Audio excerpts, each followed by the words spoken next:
Okay, masterminds, a warm welcome to all of you. അപ്പോൾ നമ്മൾ കഴിഞ്ഞ ക്ലാസ്സിൽ ഹാവ് എന്ന ആ മഹാവിരുദ്ധന്റെ ചില കരവിരുതുകളെ കുറിച്ചൊക്കെ മനസ്സിലാക്കിയില്ലേ? ഇനി നിങ്ങൾക്ക് ഹാവ് എന്ന ആ വിദ്വാൻ ആശയക്കുഴപ്പം സൃഷ്ടിക്കുമെന്ന് തോന്നുന്നുണ്ടോ? I don't think so. Because you have got the complete aspects, complete facets of the trickster. So to say, we can call him the trickster called have. Have എന്ന ആ തരികിടക്കാരന്റെ സകല ഭാവഭേദങ്ങളും മനസ്സിലായില്ലേ? അപ്പോൾ ഇന്ന് നമ്മൾ നോക്കാൻ പോകുന്നത് എന്താണ്? ഈ ഹാവിന്റെ ചോദ്യങ്ങളും എല്ലാ സംഗതികളും നമ്മൾ മുൻപേ മനസ്സിലാക്കിയിട്ടുള്ളതാണ്. എങ്കിൽ പോലും ഹാവിന്റെ ആ തനി ഐഡിയ, ഹാവ് ഉണ്ട് എന്നുള്ള ആശയവും ആ കഴിക്കുന്ന ആ ഗ്രൂപ്പിലുള്ള ആശയങ്ങളും തമ്മിലുള്ള ചോദ്യങ്ങൾ എങ്ങനെയാണ് നമ്മൾ ഒരു ചെറിയൊരു കോമ്പിനേഷൻസിൽ നമുക്ക് മനസ്സിലാക്കാൻ സാധിക്കും. അത് രണ്ടും കൂടി കമ്പൈൻ ചെയ്ത് നമ്മൾ ചോദ്യങ്ങൾ ചോദിക്കാൻ പോവാണ്. അപ്പൊ ഹാവ് എന്നുള്ളതിന്റെ ഒറിജിനൽ ഉണ്ട് എന്നുള്ളതാണ്, പൊസഷൻ ഉടമസ്ഥാവകാശം കാണിക്കുന്നതാണ്. അവൻ one of the biggest pillars of spell formula. Be do ഹാവിലത്തെ one of the number 1 pillars ആണ് ഹാവ്. പക്ഷേ ഇടക്കാലം വെച്ച് അവനൊരു ചെറിയൊരു ഇടംതിരിവ് കാണിച്ചു. ആശാന്റെ കയ്യിൽ നിന്നും കുറച്ച് സംഗതികൾ അടിച്ചു മാറ്റി. ആ ഒരു സ്പെഷ്യൽ ഭാഗമാണ് നമ്മൾ കഴിഞ്ഞ ക്ലാസ്സിൽ മനസ്സിലാക്കിയത്.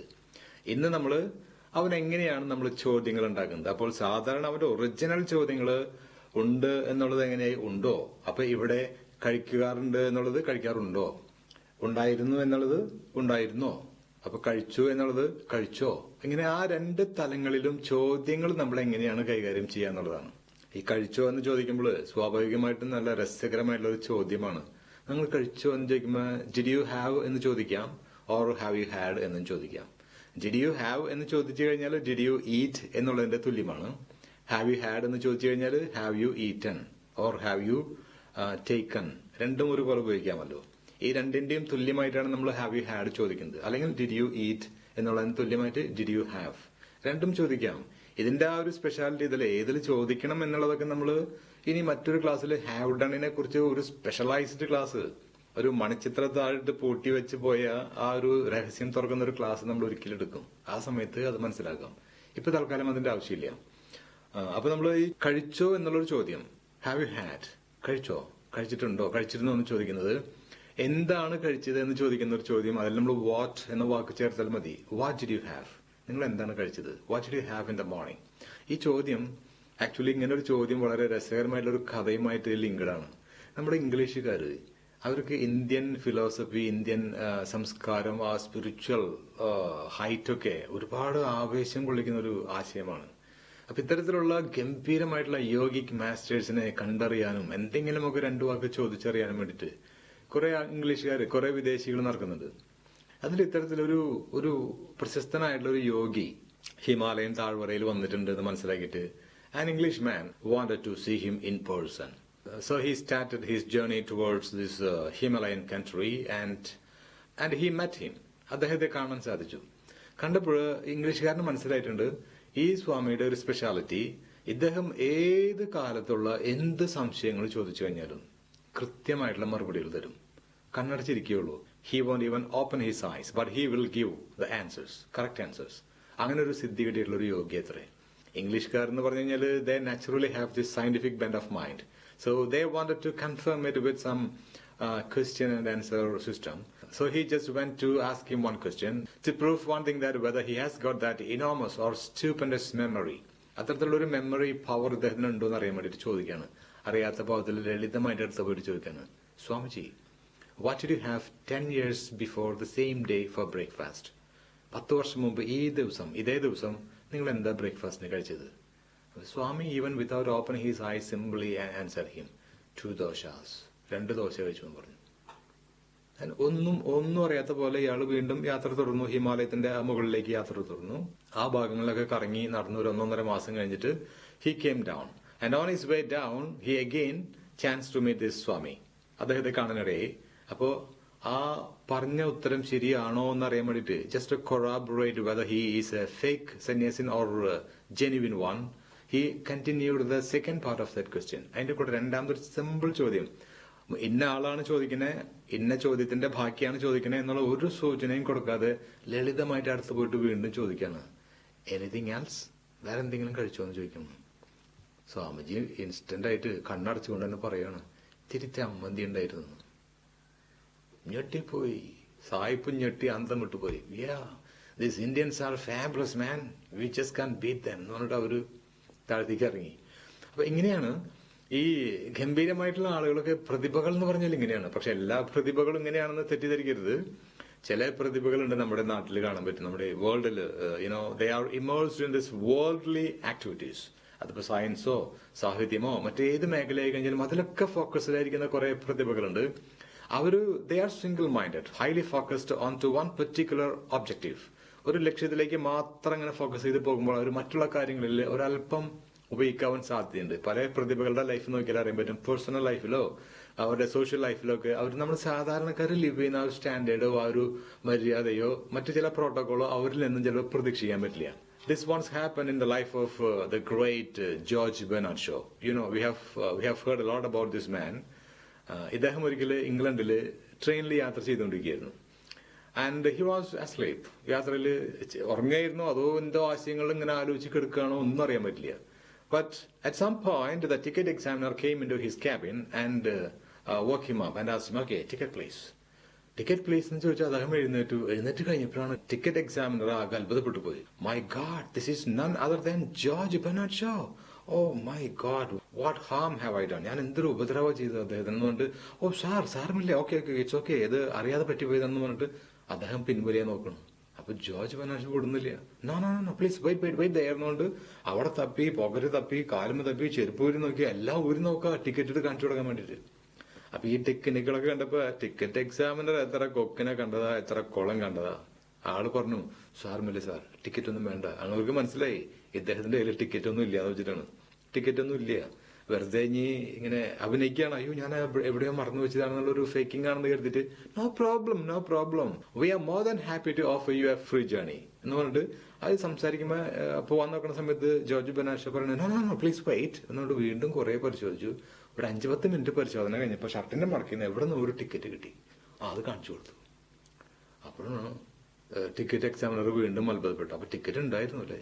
അപ്പൊ ആള് പറയണത്, ഇത് കാണിക്കേണ്ട ഒരു ആവശ്യം ഉണ്ടായിരുന്നില്ല സാർ, എന്തിനാണ് സാർ ഇത്രയും ബുദ്ധിമുട്ടിയത്? പറയും, അതല്ല, ഇത് നിങ്ങളെ കാണിച്ചു തരാൻ വേണ്ടിയിട്ടല്ല, എനിക്ക് ഇറങ്ങേണ്ട സ്റ്റോപ്പ് എവിടെയെന്ന് അറിയില്ല, അത് ടിക്കറ്റ് നോക്കിയാൽ അറിയുള്ളൂ, അതിന് വേണ്ടിയിട്ട് ഞാൻ എടുത്തത്. അപ്പൊ കണ്ടോ, ഇവരുടെയൊക്കെ കപ്പാസിറ്റി എങ്ങനെയാണ്. ഇവരുടെ മെയിൻ ഫോക്കസ് മറ്റു പല മേഖലകളിലേക്ക് അങ്ങ് വ്യാപരിക്കുമ്പോൾ നമ്മൾ വളരെ ഓർഡിനറി സിമ്പിൾ എന്ന് കരുതുന്ന ഇത്തരത്തിലുള്ള മറ്റു പല കാര്യങ്ങളിലൊക്കെ അമ്പേ പരാജയമായിരിക്കും. അമ്പേ പരാജയം എന്ന് പറയാൻ പറ്റില്ല, എന്നാലും ഒരുവിധം ലക്കുടുക്ക് ടൈപ്പിലുള്ള ഒരു പെർഫോമൻസ് ആയിരിക്കും. You take for example the case of Einstein. ഭയങ്കരനായിട്ടുള്ള ലോകം കീഴടക്കിയിട്ടുള്ള one of the greatest brains അല്ലേ? But what happened? ഏതൊരു പ്രോഗ്രാമിനെ ബുക്ക് ചെയ്യാൻ വേണ്ടിയിട്ട് ആൾക്കാരൊക്കെ വന്നു. ഏർലി മോർണിംഗിൽ ആള് കുളിക്കാൻ കയറി, ഭാര്യ സൂട്ട് കേസില് കോട്ടും സൂട്ടും പേപ്പറുകളൊക്കെ തയ്യാറാക്കി വെച്ചു. കുറച്ച് കഴിഞ്ഞപ്പോ, കുറച്ചല്ല, ഈവനിങ് 4 മണി ആവറായപ്പോ കോള് വരണം, നിങ്ങളുടെ ആള് വന്നില്ലല്ലോ ഇതുവരെയായിട്ടും, ഞങ്ങൾ അത്ര ഒരു ദിവസമായിട്ട് വെയിറ്റ് ചെയ്തേക്കണം. അപ്പോഴാണ് വൈഫിന് ബോധം വന്നത്, മൈ ഗോഡ്, ഈ മനുഷ്യൻ കുളിമുറിയിൽ കയറിയിട്ട് ഇറങ്ങിയിട്ടില്ല അല്ലേ? വേഗം എന്തൊക്കെയോ സൂത്രപ്പണികളൊക്കെ ചെയ്ത് കുളിമുറിയുടെ വാതിലാ തുറന്നപ്പോഴല്ല വൈഫ് ഞെട്ടിത്തരിച്ചു പോയി. മറ്റൊന്നും കണ്ടിട്ടല്ല, നിങ്ങൾ തെറ്റിദ്ധരിക്കുമോ? ഐൻസ്റ്റൈൻ ചുമരുമ ഇങ്ങനെ ഓരോ ഫിലോസഫി, ഓരോ ഇക്വേഷൻസ് എഴുതിക്കൊണ്ടിരിക്കുക ഒരു ഡേ മുഴുവനും. ഇതാണ് ഇവരുടെ കഥ. ഇത്തരം പ്രതിഭകളെ നമുക്ക് തിരിച്ചറിയാൻ മഹാമല്ലാണ്. അവരുടെ ചില ആക്ഷൻസ് കാണുമ്പോൾ നമുക്ക് തോന്നും, they are outlandish, they are out of this land, അവർ ഇവിടേക്ക് പറ്റിയ ആൾക്കാരെല്ലാം തോന്നും. ബട്ട് അത് ശരിയാണ്, കാരണം അവർക്ക് ഇവിടേക്ക് സൂട്ടാവാൻ പറ്റില്ല. ഇത് തന്നെയാണ് ഒരിക്കലും വിവേകാനന്ദൻ പറഞ്ഞിട്ടുള്ളത്. വിവേകാനന്ദനെ പൂർണ്ണമായിട്ടും ഉൾക്കൊള്ളാനായിട്ട് കൂടെയുള്ള ഒരാൾക്കും സാധിച്ചിട്ടില്ലല്ലോ, ഇപ്പോഴും പറ്റിയിട്ടില്ലല്ലോ. വിവേകാനന്ദൻ അതുകൊണ്ട് തന്നെ പറഞ്ഞു, ഈ വിവേകാനന്ദനെ മനസ്സിലാക്കാൻ മറ്റൊരു വിവേകാനന്ദൻ ജനിക്കേണ്ടിയിരിക്കുന്നു എന്ന്. കറക്റ്റാണ്. അല്ലെങ്കിൽ നിങ്ങൾ പറയൂ, നമ്മുടെ ഈ ഗുരുക്കന്മാരൊക്കെ ഏത് ശിഷ്യന്മാരാണ് മനസ്സിലാക്കിയിട്ടുള്ളത് പൂർണ്ണമായിട്ടും? അതത്രേ ഉള്ളൂ. അതല്ലേ ഗുരു എന്നുള്ള ഒരു തത്വം തന്നെ, അതല്ലേ. വാട്ട് എവർ ഇറ്റ് ഈസ്, നമുക്ക് നമ്മുടെ കഥയിലേക്ക് വരാം. സോറി, കഥയല്ല, നമുക്ക് നമ്മുടെ കാര്യത്തിലേക്ക് വരാം. നമ്മളിപ്പോ ഭക്ഷണം കഴിച്ചോ, did you have, what did you have, എന്ത് കഴിച്ചു, അത്തരം ചോദ്യങ്ങളിലേക്കാണ് നമ്മൾ വന്നുകൊണ്ടിരിക്കുന്നത്. ഓക്കെ, അപ്പൊ ഇവിടെ നമ്മൾ നോക്കിയാൽ ഉണ്ട് എന്നുള്ള ട്രാക്ക് ഉണ്ട്, കഴിക്കുക എന്നുള്ള ട്രാക്ക് ഉണ്ട്. ആദ്യം നമുക്ക് ഉണ്ടിലേക്ക് തന്നെ പോകാം. ഉണ്ണേണ്ട കാര്യമല്ലേ? അപ്പൊ ഈ ഫസ്റ്റ് കോളത്തില് ആർ യു ഹാവിങ് എന്ന് നിങ്ങൾക്ക് ഇങ്ങനെ ഉണ്ടോ എന്നുള്ള ചോദ്യത്തില് ആർ യു ഹാവിങ് ചോദിക്കാൻ പാടില്ല, ഡു യു ഹാവ് ചോദിക്കാം. അത് നിങ്ങൾക്ക് ഉണ്ടോ എന്നുള്ള അർത്ഥമായി. ആർ യു ഹാവിങ് എന്ന് ചോദിച്ചു കഴിഞ്ഞാൽ നിങ്ങൾ കഴിക്കുകയാണോ ചെയ്യുകയാണോ എന്നുള്ള അർത്ഥമാണ് കിട്ടുന്നത്. അത് നമുക്ക് റൈറ്റ് സൈഡിലുണ്ട്. കറക്റ്റ്. നോക്കിയേ, ആർ യു ഹാവിങ് ബ്രേക്ക്ഫാസ്റ്റ്, നിങ്ങൾ ഇപ്പോൾ കഴിക്കുകയാണോ? അപ്പൊ അതിന് answer yes I am having. Answer പറയാം. ഇനി ഡൂഡസിന്റെ കോളത്തിലേക്ക് do you have many friends now? നിങ്ങൾക്ക് ഫ്രണ്ട്സ് ഉണ്ടോ? അത് നമുക്ക് ഉണ്ട് എന്നുള്ള അർത്ഥത്തിൽ കൂടെ കൃത്യമായിട്ട് ചോദിക്കാം. ഡു യു ഹാവ് ഉണ്ടോ? ഇപ്പുറത്ത് ഡു യു ഹാവ് ചോദിക്കണമെങ്കിലോ കഴിക്കാറുണ്ടോന്നായി. നോക്കിയേ, do you usually have A light breakfast? നീ പൊതുവെ ലൈറ്റ് ബ്രേക്ക്ഫാസ്റ്റ് ആണോ കഴിക്കാറ്? ചെയ്യാറുണ്ട്, ചെയ്യാറ്. ഈ രണ്ട് ഓപ്ഷൻസിലാണ് നമ്മൾ ശരിക്കും ഡൂഡസിന്റെ അർത്ഥം പോകുന്നത്. അതൊന്ന് മനസ്സിൽ കരുതി വെച്ചോളൂ കേട്ടോ. എങ്കിലാണ് ഇത് നമുക്ക് കറക്റ്റ് ആയിട്ട് കിട്ടുള്ളൂ. നിങ്ങൾ ലൈറ്റ് ബ്രേക്ക്ഫാസ്റ്റ് ആണോ കഴിക്കാറുള്ളത്? അത് ചോദ്യം. ഇനി ഇതിന്റെ എക്സ്ട്രാ ചോദ്യങ്ങൾ അതിന്റെ അടിയിൽ നമ്മളൊരു ചോദ്യം കാണാം, what would you like to have? നിങ്ങൾക്ക് എന്ത് കഴിക്കാനാണ് ആഗ്രഹം? ഇത്തരത്തിലുള്ള എക്സ്ട്രാ ക്വസ്റ്റ്യൻസിന്റെ ഒരു പട തന്നെയുണ്ട്. അത് നമ്മൾ ക്വസ്റ്റ്യൻ ഫോർമുല എന്ന് പറഞ്ഞൊരു ഗംഭീരമായിട്ടുള്ള ഒരു സീക്രട്ട് ഫോർമുല കുറച്ച് കഴിയുമ്പോൾ നമ്മൾ അവിടേക്ക് എത്തും. ആ സമയത്ത് നമുക്ക് നോക്കാം. തൽക്കാലം ഇപ്പൊ നമുക്ക് സ്കിപ്പ് ചെയ്യാം. ഇപ്പൊ നമ്മൾ ഇനി വീണ്ടും ആ ഹാവിലേക്ക് വന്നേ. Have you had many such experiences? ഇത്തരത്തിലുള്ള പല അനുഭവങ്ങളും ഉണ്ടായിട്ടുണ്ടോ? Have you had? യെസ്. അപ്പോ yes, I have had many such bitter experiences. അത്തരം കൈപ്പേറിയ അനുഭവങ്ങൾ ധാരാളം എനിക്ക് ഉണ്ടായിട്ടുണ്ട്. I have had. ഇനി ഹാവ് യു ഹാഡ് ഇപ്പുറത്താണെങ്കിലോ കഴിച്ചിട്ടുണ്ടോന്നായി. ഹാവ് യു ഹാഡ് ബ്രേക്ക്ഫാസ്റ്റ് കഴിച്ചിട്ടുണ്ടോ? Yes, I have just had. നമ്മൾ ഓൾറെഡി പഠിച്ചപ്പോ പറഞ്ഞില്ലേ, ഇത്തരം വാക്കുകൾ ആ ഹാവ് ഡണ്ണിന്റെ ഇടയിലാണ് വെക്കാന്ന്. അത് തന്നെ ഇവിടെയും ഹാവ് ഹാഡിന്റെ ഇടയിൽ വെച്ചു. കാരണം രണ്ടാമത് പറയുന്ന ഹാഡ് വെറും ഹാവിന്റെ ഫോം അല്ല, അത് ആക്ഷനാണ്. ഡൂന്ന് കോപ്പി അടിച്ചാണെങ്കിൽ പോലും അത് തേർഡ് ഫോം ആണ്. ഈറ്റൺ, ടേക്കൺ എന്നതിന് തുല്യമായിട്ടുള്ള ഹാഡാണ്. അപ്പൊ ഹാവ് ഡണ്ണിന്റെ ഇടയിൽ ഓൾറെഡി വെച്ച പോലെ ഹാവ് ഓൾറെഡി ഡൺ എന്ന് പറയുന്ന പോലെ തന്നെ have just done, have just had. Correct ആയിട്ട് മനസ്സിലാക്കണം. Okay, have had. ഇനി പാസ്റ്റില് did you have any problems? നിങ്ങൾക്ക് വല്ല പ്രോബ്ലംസ് ഉണ്ടായിരുന്നോ? Did you have? അപ്പൊ യെസ്, ഐ ഹാഡ് പറഞ്ഞു. ഇവിടെ നമ്മൾ ചോദിച്ചു did you have dosa for breakfast? നിങ്ങൾ ദോശ കഴിച്ചോ? What did you have? നിങ്ങൾ എന്താ കഴിച്ചത്? അതും ഈ പറഞ്ഞ പോലെ തന്നെ നമ്മൾ extra questions what did you, when did you, ആ ഭാഗത്തേക്ക് നമ്മൾ എത്തും. തൽക്കാലം വെയിറ്റ് ചെയ്യാം. Did you have. ഇനി നമ്മളിപ്പോൾ നോക്കൂ, will you have a bright future? നിങ്ങൾക്കൊരു ബ്രൈറ്റ് ഫ്യൂച്ചർ ഉണ്ടാകുമോ? Will you have? I will have. Yes, ഉണ്ടാകും. ഇനി ഇപ്പുറത്ത് വിൽ യു ഹാവ് ചോദിക്കണമെങ്കിലോ കഴിക്കുമോ എന്നായി. നോക്കിയേ, will you have lunch at 1:30? നിങ്ങൾ ലഞ്ച് 1:30 കഴിക്കുമോ? Yes, I will have lunch at 1:30. കഴിക്കും. ഇന്നത്തെ നമ്മൾ വുഡ് ഹാവ് ഹാഡ് അതൊരു ഗ്രേ പാച്ച് വെച്ച് നമ്മൾ മറച്ചു വെച്ചിട്ടുണ്ട്. കാരണം അതിലധികം ചോദ്യങ്ങളൊന്നും നമുക്ക് ആവശ്യമില്ല. അല്ലാത്ത ചെറുകിട ചോദ്യങ്ങൾ, ഇത്തരത്തിലുള്ള ഒരു 5-6 കോളത്തിലുള്ള ചോദ്യങ്ങൾ തന്നെ ഒന്ന് നന്നായിട്ട് പറഞ്ഞു കഴിഞ്ഞാൽ തന്നെ നമ്മുടെ കോൺവെർസേഷൻ വേറെ റേഞ്ചിലേക്ക് എത്തി. ഇതൊന്നും കാര്യമായിട്ട് നമ്മൾ അധികം യൂസിൽ വരുന്നതല്ല. So we can skip it. ഇനി ക്യാനിലേക്ക് കിടക്കാം. Can you have your own apartment? സ്വന്തമായിട്ട് ഒരു അപ്പാർട്ട്മെന്റ് സ്വന്തമാക്കാൻ പറ്റും. അവിടെ ഉണ്ടാക്കാൻ പറ്റുമെന്നല്ല, നമുക്ക് സ്വന്തമാക്കാൻ പറ്റുമോ? Can you have your own apartment? Yes, of course I can have. സ്വന്തമാക്കാൻ പറ്റും. അപ്പൊ ഉണ്ട് എന്നുള്ളതിന്റെ അർത്ഥം അവിടെ സ്വന്തമാക്കുക എന്നുള്ളത് തന്നെയാണ്, കറക്റ്റ് ആണ്. ഇനി ഇപ്പുറത്ത് കഴിക്കാൻ പറ്റുമോ? Can you have known veg items? Non veg കഴിക്കാൻ പറ്റുമോ? ചില സമയത്ത് ചോദിക്കാം. Of course I can have. അല്ലെങ്കിൽ നോ ഐ കാൻ ഹാവ്. എനിക്ക് കഴിക്കാൻ പറ്റില്ല. I can't have. Okay. Could you have had that flat? നിങ്ങൾക്ക് ആ ഫ്ലാറ്റ് സ്വന്തമാക്കാൻ പറ്റുമായിരുന്നോ? നിന്റെ വൈഫിന്റെ സപ്പോർട്ട് ഇല്ലായിരുന്നെങ്കിൽ, അവരുടെ സാലറി ഇല്ലായിരുന്നെങ്കിൽ നിങ്ങൾക്കത് ചെയ്യാൻ പറ്റുമായിരുന്നോ എന്ന് പോലെയാണ്. ഉണ്ടാക്കാൻ പറ്റുമായിരുന്നോ? സ്വന്തമാക്കാൻ പറ്റുമായിരുന്നോ? കണ്ട, കുഡ് യു ഹാവ് ഹാഡ്. ഇതും ആ ഓപ്പോസിറ്റ് ഇഫക്റ്റുള്ള ഇത്തരം ചോദ്യങ്ങളും നമ്മൾ പറഞ്ഞ പോലെ ഒരു സ്റ്റേജിൽ നമ്മുടെ അഡ്വാൻസ്ഡ് പാർട്ടിൽ ഇത്തരത്തിലുള്ള ചോദ്യവും നിഷേധവും ഒക്കെ ശരിക്കും മാസ്റ്റർ ചെയ്യേണ്ട ഒരു ആവശ്യം വരും. ആ സമയത്ത് നോക്കിയാൽ മതി. ഇപ്പൊ നമുക്ക് ആ സിമ്പിൾ സ്ട്രക്ചറുകളിലൂടെ അത്യാവശ്യം ഇത്തരം ആ താരതമ്യം തന്നെ പഠിച്ച് മനസ്സിലാക്കി ഒരു 1-2 ചോദ്യങ്ങൾ ചോദിച്ച് ഉത്തരങ്ങൾ പറയാൻ പറ്റുന്നത് തന്നെ ആ ബേസിക് സ്റ്റെപ്പില് സിമ്പിൾ ഇംഗ്ലീഷ് കീഴടക്കാൻ നമുക്ക് വളരെ അത്യാവശ്യമാണ്. അത് മതി. ഇപ്പോ സെക്കൻഡ് സ്റ്റേജ് അത് കഴിഞ്ഞിട്ട് നമുക്ക് പിടിക്കാം. എങ്കിലും ചെറുതായിട്ടൊന്ന് വായിച്ചു നോക്കുക. Could you have had? സ്വന്തമാക്കാൻ പറ്റുമായിരുന്നോ? മറ്റേതാണെങ്കിലോ കഴിക്കാൻ പറ്റുമായിരുന്നോ? Could you have had? നിങ്ങൾക്ക് അത് കഴിക്കാൻ പറ്റുമായിരുന്നോ? വേണ്ട, അതൊക്കെ വിട്ട് കളയാം. Should you have? നിങ്ങൾക്ക് ഇങ്ങനെ ഉണ്ടാവണ ആവശ്യമുണ്ടോ? Should you have? നിങ്ങൾ ഷുഡ് യു ബി? നിങ്ങൾ ഇങ്ങനെ ആവണോ? Should you do like that? Should you go early? നേരത്തെ പോകണോ? അതുപോലെ ഷുഡ് യു ഹാവ് ഉണ്ടാകണോ? അങ്ങനത്തെ വല്ല സംഗതികൾ ഉണ്ടാവേണ്ട ആവശ്യമുണ്ടോ? ഷുഡ് യു ഹാവ് വളരെ കുറവാണ്. ഷുഡ് യു ബിയും ഷുഡ് യു ഡൂവും ചോദിക്കുന്ന അത്രയ്ക്കും ഷുഡ് യു ഹാവ് റിയൽ ലൈഫിൽ ചോദ്യത്തിലധികം വരുന്നില്ല. നിങ്ങൾക്ക് ഇങ്ങനെ ഉണ്ടാവേണ്ട കാര്യമുണ്ടോ എന്ന് ചോദിക്കല് നമ്മൾ മലയാളത്തിൽ തന്നെ ഒന്ന് ആലോചിച്ച് നോക്കി. അധികം ചോദിക്കുന്നുണ്ട് അത്തരത്തില്, കാര്യമായിട്ട് ചോദിക്കുന്നില്ല. എങ്കിലും ആ സ്ട്രക്ചർ പഠിക്കുന്നതിന്റെ ഭാഗമായിട്ട് വേണമെങ്കിൽ ജസ്റ്റ് ഒന്ന് പരിചയപ്പെടാന്ന് മാത്രമേ ഉള്ളൂ. Should you have loving family? ഒരു ലവിംഗ് ഫാമിലിയൊക്കെ ഉണ്ടാവേണ്ട ആവശ്യമുണ്ടോ? ഉണ്ടാവണോ? Yes, I should have. ഉത്തരവും നെഗറ്റീവും നമുക്ക് പറയാൻ പറ്റത്തില്ലേ? ഇതാണ് നമുക്ക് എല്ലാ സ്ട്രക്ചറിലൂടെയും എല്ലാം പറയാൻ പറ്റില്ല. നമുക്ക് എല്ലാ ആളുകളെയും എല്ലാ കാലത്തും ഒരുപോലെ സന്തോഷിപ്പിക്കാനും പറ്റിക്കാനും പറ്റില്ല എന്ന് പറഞ്ഞ പോലെ ഒക്കെ അവിടെ ഇവിടെയൊക്കെ കുറച്ച് ഏറ്റക്കുറച്ചിലുകൾ ഉണ്ടാവും. ഇവിടെ ഈ സ്ട്രക്ചർ കണ്ട എല്ലാ സ്ട്രക്ചറും പറയാൻ പറ്റുന്നില്ല. ചില സ്ട്രക്ചർ പോസിറ്റീവില് നെഗറ്റീവിലും പറയാം. ചോദ്യമാക്കുമ്പോ എന്തോ ഒരു അസ്വസ്ഥത, ഒരു സുഖമില്ലായ്മ ഫീൽ ചെയ്യും. അങ്ങനെ നിങ്ങളുടെ മനസ്സിന് അങ്ങനെ ഒരു ഫീലിംഗ് ഉണ്ടെങ്കിൽ സ്കിപ്പ് ഇറ്റ്, അതങ്ങ് വിട്ട് കളയുക. ഈ ഷുഡ് യു ഹാവ് എന്നുള്ള ചോദ്യം വേണ്ട. ഐ ഷുഡ് ഹാവ് അത് ധാരാളം പറയാം. യു ഷുഡ് ഹാവ് നിങ്ങൾക്ക് ഉണ്ടാവണുണ്ടോ. You should have common sense man, common sense വേണോടോ അത്യാവശ്യമൊക്കെ എന്നൊക്കെ പറയും. അതുമാതിരി ഇതേ അത്തരം സംഭവം ഉണ്ടാവരുത്. You shouldn't have fireworks or you shouldn't have such problems. അത്തരം പ്രോബ്ലംസ് ഒന്നും ഉണ്ടാവാൻ പാടില്ല. ഉണ്ടാവണം, ഉണ്ടാവരുത്. പോസിറ്റീവ് നെഗറ്റീവ് വളരെ സിമ്പിൾ ആയിട്ട് നമുക്ക് യൂസ് ചെയ്യാം. പക്ഷെ ചോദ്യ തലത്തില് അത് അധികം വേണ്ട, അല്ലേ? അതങ്ങ് വിട്ടുകളയാം. ഇപ്പോഴത്തേക്ക് should you have more vegetable salads, കൂടുതൽ സാലഡ്സ് കഴിക്കണോ? അതും കാര്യമായിട്ട് വേണ്ടി വരില്ല. ഷുഡ് യു ഹാവ് ഹാഡും അതുപോലെ തന്നെ ഇങ്ങനെ ഉണ്ടാവേണ്ട കാര്യം ഉണ്ടായിരുന്നോ, കഴിക്കേണ്ട കാര്യം ഉണ്ടായിരുന്നോ? അത് വേണമെങ്കിൽ കഴിക്കേണ്ട കാര്യം ഉണ്ടായിരുന്നോ എന്നുള്ളത് വേണമെങ്കിൽ നമുക്ക് വേണമെങ്കിൽ ചോദിക്കാം. ഷുഡ് യു ഹാവ് ഹാഡ്, നീ അതിങ്ങനെ കഴിക്കേണ്ട കാര്യം ഉണ്ടായിരുന്നോ? ശരിയാണോ, ഞാൻ കഴിക്കേണ്ട കാര്യമില്ലായിരുന്നു, വെറുതെ കഴിച്ചു പോയി. I shouldn't have had heavy biryani, ഇത്തരം ഹെവി ബിരിയാണി ഞാൻ കഴിക്കാൻ പാടില്ലായിരുന്നു. I shouldn't have had. ആ സെൻസിൽ അതിന്റെ ഒരു ചോദ്യമാണെങ്കിൽ ഒരല്പം പോസിബിലിറ്റി നമുക്ക് അവിടെ ഉണ്ട്. അപ്പൊ ഇതൊക്കെ തരുന്നത് ബാക്കി മേ ഹാവ് മൈറ്റ് ഹാവും ഈ പറഞ്ഞ പോലെ തന്നെ നമ്മൾ ഗ്രേ പാച്ച് വെച്ച് മറച്ചു വെച്ചിരിക്കുന്നതിന്റെ കാരണം ഇതൊന്നും അധികം നമുക്ക് ചോദ്യത്തിൽ വരുന്നതല്ല. അതുകൊണ്ടാണ്. അപ്പോൾ അത്യാവശ്യം ഈ രണ്ട് കോമ്പിനേഷൻസ് തൽക്കാലം ഒന്ന് മനസ്സിലാക്കുക.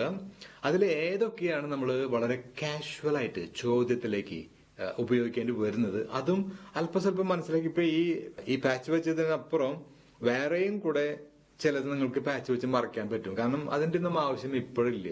അതൊക്കെ വിട്ട് കളഞ്ഞേക്ക്. നമ്മൾ പറഞ്ഞില്ലേ, അതൊക്കെ ചെറുതായിട്ടൊന്ന് ഓപ്റ്റ് ചെയ്ത് കളയാ. I do, did, will do, വേണമെങ്കിൽ ഒരു can do. Do you have, did you have, will you have, ഒരു ക്യാൻ യു ഹാവ്.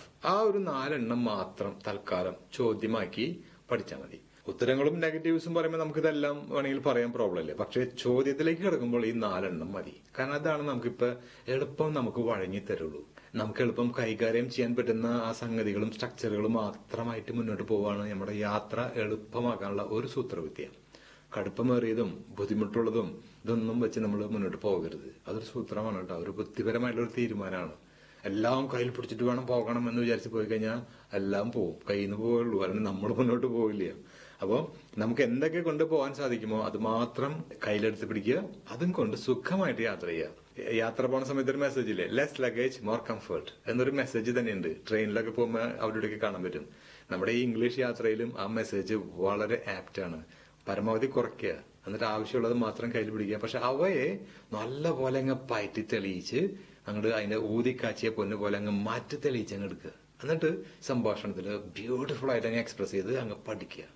ഇതാണ് അതിന്റെ ടെക്നിക്ക്. അപ്പൊ ഹാവ് കോമ്പിനേഷൻസ് മതി, ഇത്രയ്ക്ക് മതി. കുറച്ച് ചോദ്യോത്തരങ്ങൾ പഠിക്കുന്ന ഒരു ഭാഗമല്ലേ. നിങ്ങൾ തമ്മിൽ അങ്ങോട്ടും ഇങ്ങോട്ടൊക്കെ ഒന്ന് ചോദ്യങ്ങൾ ചോദിക്കുക. ആർ യു ഹാവിങ്, ഇത് രണ്ടും മാറി മാറി ചോദിക്കുമ്പോൾ കറക്റ്റ് അതിന്റെ ആ ഒരു റെസ്പോൺസ് ഉത്തരങ്ങൾ കറക്റ്റ് ആണോ നോക്കുക. R you having dinner now, yes I M having dinner, ഉത്തരം കറക്റ്റ് ആണ്. Will you have dinner tomorrow, yes I will have dinner tomorrow. Did you have dinner, അതിനൊരു വാക്ക് വെച്ചാൽ മതി. ഡിന്നർ ആണെങ്കിൽ ഡിന്നർ മാത്രം വെച്ച് പറഞ്ഞു പഠിക്കുക. ടെക്നിക്ക് മാസ്റ്റർ ചെയ്യാൻ വേണ്ടിയിട്ടാണ് അങ്ങനെ പറയുന്നത്. Did you have dinner yesterday? Yes, I had dinner yesterday. അല്ലെങ്കിൽ no, I didn't have dinner yesterday.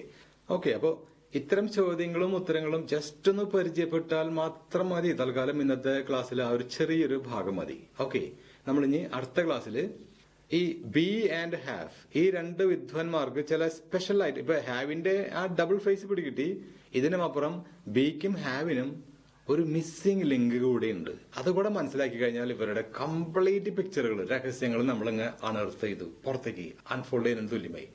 ആ ഒരു മഹാരഹസ്യമാണ് നമ്മൾ അടുത്ത ക്ലാസ്സിൽ നമ്മൾ കൈകാര്യം ചെയ്യുന്നുണ്ട്. അതുവരെ just carry on with your present practice. We'll meet again tomorrow in the next session. Till then, bye bye, take care.